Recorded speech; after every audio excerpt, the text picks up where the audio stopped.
Voici le premier CADA autogéré en France, 25 rue Saint-Basile, au premier arrondissement à Marseille.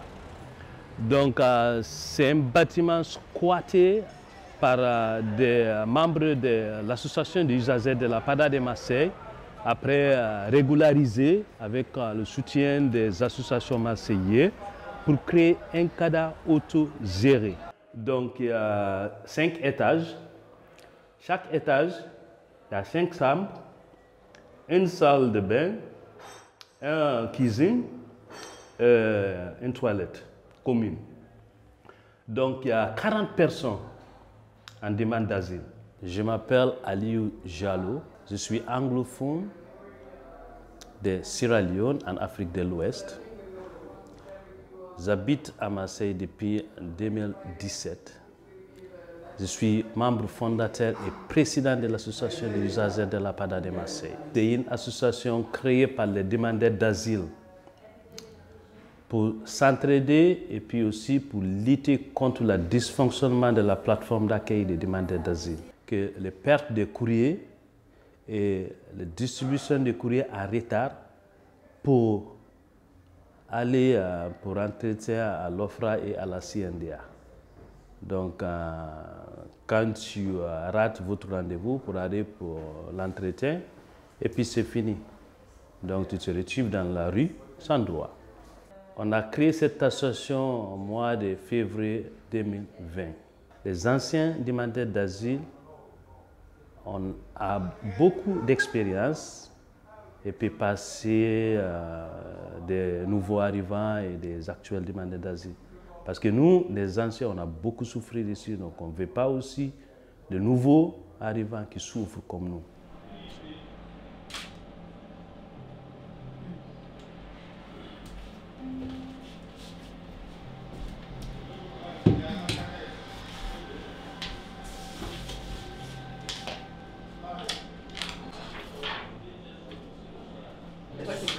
Si ça te plaît pas, tu peux changer. Tu peux changer si la question te plaît pas. Ouais. Hop.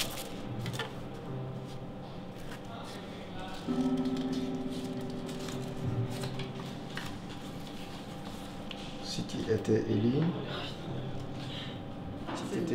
élu maire de Marseille, qu'est-ce que tu changerais? Oui, c'est une bonne question. Bon, si c'était moi, le maire de Marseille, je changerais d'abord, je commencerai par la violence. Parce qu'à Marseille, il y a tellement de violence. Parce que tous les gens ici sont soudés. Et bon, même si parfois il y a certains qui rencontrent des affaires de racisme, oui, il y en a, ça existe, mais il y a quand même une solidarité envers les gens à Marseille ici. Vous pensez que si le capitaine n'a pas droit, comment que vous pensez que les autres ont droit? Alors, c'est bon? Ouais. Tu veux tester une autre? Oui, si vous voulez. Eh bah vas-y, pioche. Donc le témoignage de Célicie, la première question qu'il a pioché, c'est qu'est-ce qui te révolte le plus à Marseille? Et il nous a parlé du racisme et du fait de jamais être logé, d'être viré par la police, d'un squat et de se retrouver à la rue, puis après d'être mis dans un hôtel, puis après de rechanger encore d'environnement. J'ai fait ce masque parce que en fait, je trouve que c'est un peu intimidant. Enfin, eux, ils n'ont pas l'air intimidés du tout, mais les oreilles, c'est parce que moi, je suis là juste pour écouter et dessiner avec mes grands yeux. Et du coup, c'était pour un peu rester dans l'anonymat et parce que moi aussi, ça m'intimide. Et voilà, l'idée, c'était de créer une petite distance poétique. Terrain Vague, ils sont venus ici, ils nous ont proposé de travailler avec nous. Donc on a apprécié parce que nous, on pensait que ce qu'ils font, l'artistique, ce qu'ils font, c'est intéressant. Donc on travaille ensemble. Toute la construction, ce que vous voyez là, on a fait ça ensemble. Parce que ce n'est pas juste aussi pour faire des travaux, c'est aussi pour créer des liens entre nous, quoi. Entre la rivière et la grappe, enfin la couleur,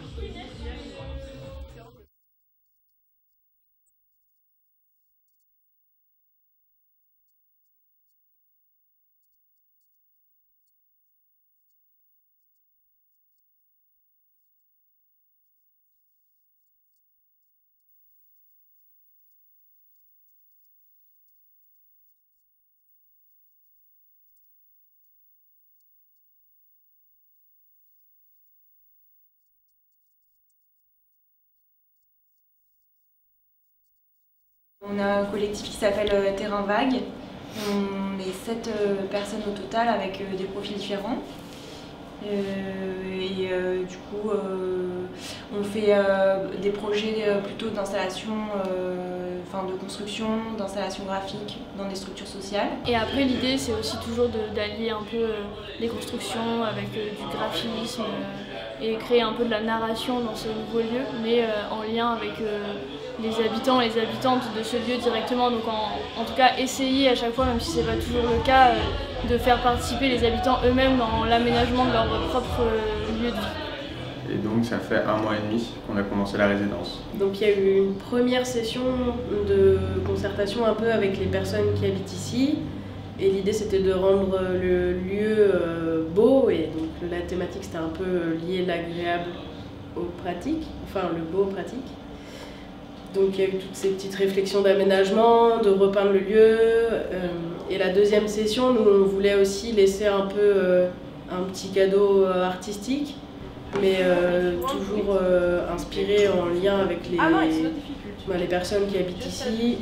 Donc on a fait des petites sessions un peu intimistes de questions-réponses qu'on a illustrées, et on a utilisé tous les éléments récoltés pendant les 1 mois et demi de résidence pour faire les rideaux à la fin.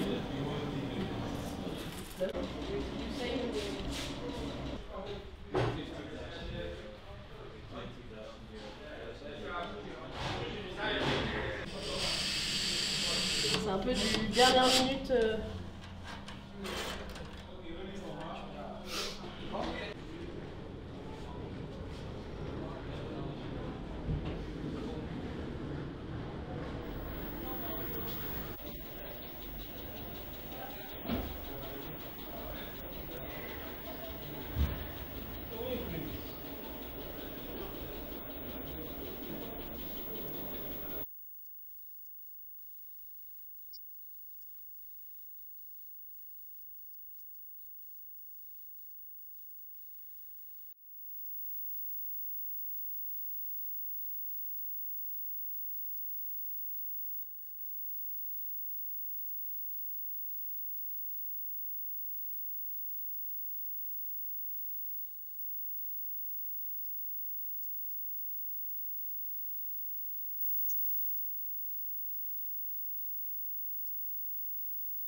Non, mais je pense je sais pas, mais c'est un peu bateau de dire ça, mais je pense qu'on a fait des belles rencontres aussi bien avec les habitants du CADA, avec lesquels je pense qu'on va continuer à interagir soit de manière amicale, soit pour les aider dans d'autres projets.